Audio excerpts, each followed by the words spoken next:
There is a fire inside you, not the kind that destroys everything in its path, but the kind that was never taught how to burn properly. So instead, it went underground, quiet, contained, pressurized, and somewhere along the way, you were taught that your fire was dangerous. But what if that's not true? What if your anger is not your flaw, but your life force waiting for direction?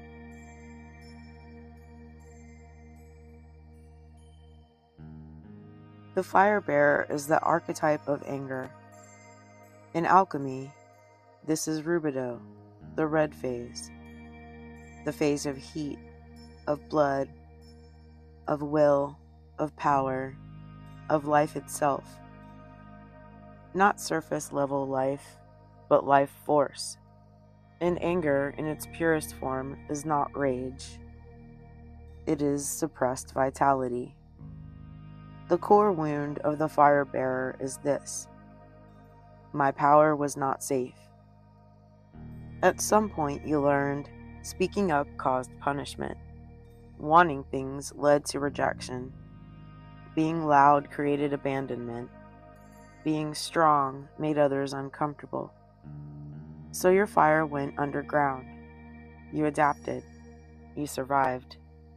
By being agreeable, being nice, swallowing your anger, turning your intensity inward, making yourself smaller than your truth.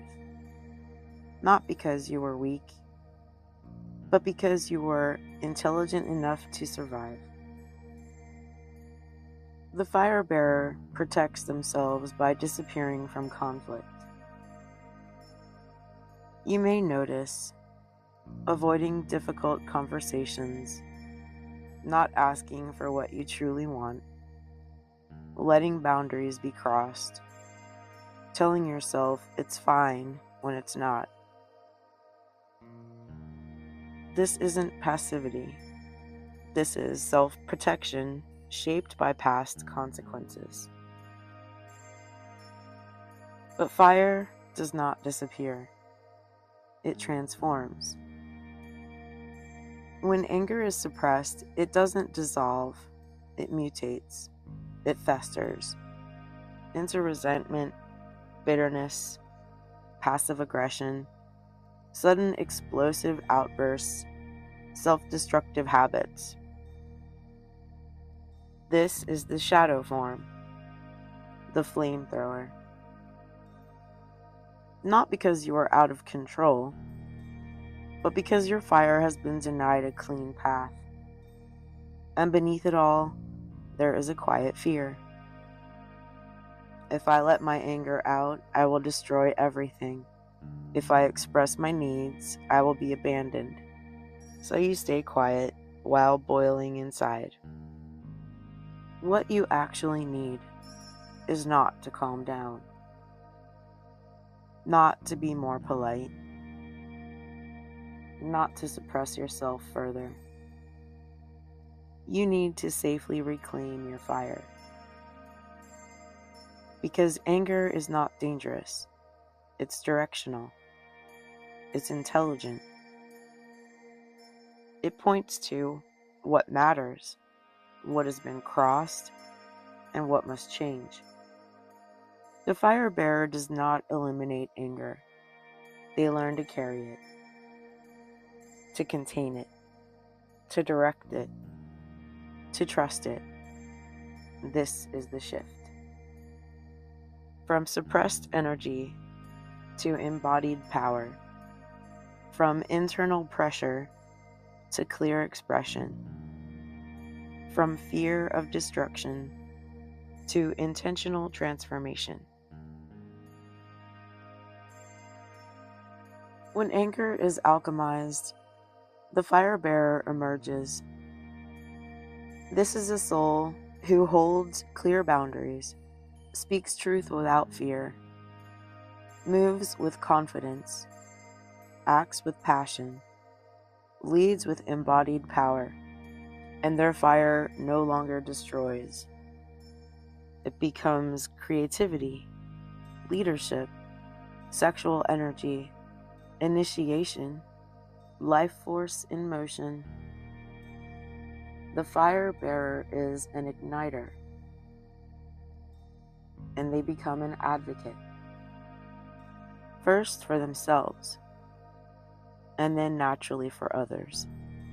Because once you learn to stand in your own fire, you no longer fear the heat. This path is not about unleashing rage.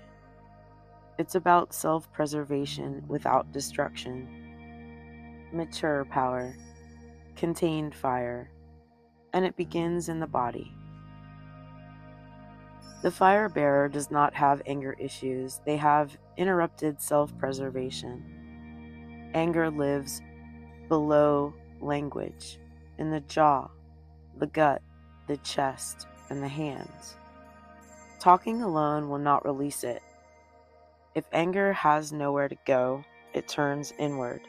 So we give it a safe, contained movement, as in pushing against a wall with your palms, punching a pillow or a bag, shaking your arms and legs, stomping your feet, clenching and releasing your fists, and using your breath and sound, forceful exhales, low tones, sharp inhales, to give anger the space to move. Rule number 1, no harm, no destruction, no self-attack. Why this works? Your nervous system learns my anger can move without hurting anyone, including me, and trust begins to restore. Aside from somatic release, another good technique is boundary repair, defining where you end and others begin. You learned that boundaries created conflict, and conflict created loss. So you tolerated too much. Now you rebuild. Start small. First, notice where resentment appears. It marks a boundary. Say, I need time to think instead of immediate agreement. Leave situations that drain you as soon as possible. Let others be disappointed without rescuing them. Your body will guide you. You'll feel tight chest, heat rising, clenching in the areas mentioned before. These are not problems, they are boundary alarms. Why this works? Anger no longer explodes because it's being honored early. The third thing you can try is reclaiming want, will, and desire. Many fire bearers stop wanting because wanting once felt dangerous. But when desire is suppressed, life dims. You need to ask yourself daily, what do I want right now? Start small. Do I want rest, comfort, expression, movement, pleasure, relief? Allow desire without censoring it, without earning it, without justifying it. Why this works? Desire reconnects you to agency. Abraham Hicks says desire is kind of the point of life. We are desire creating machines. We launch rocket ships of desire all the time. That's what being human is all about. Because when desire is allowed, anger softens. And number 4, we can turn suppression into direction. Anger is not a problem, it's a signal. When it arises, ask, what boundary was crossed? What need went unmet? What truth wants expression? What is a clear no for me here in this situation? And then act. Speak clearly, move deliberately, address early. Channel it into change, creation, and leadership. Why this works? Anger becomes directional energy instead of chaos. The fire bearer's path is not about burning everything down. It's about learning to hold the flame. And this is the shift. Anger moves from something you fear to something that protects your life. This is the flamethrower becoming the fire bearer. Not through suppression, not through explosion, but through mastery, through containment, through truth. You were never too much. You were never the problem. You were simply carrying a fire that no one taught you how to hold. And now,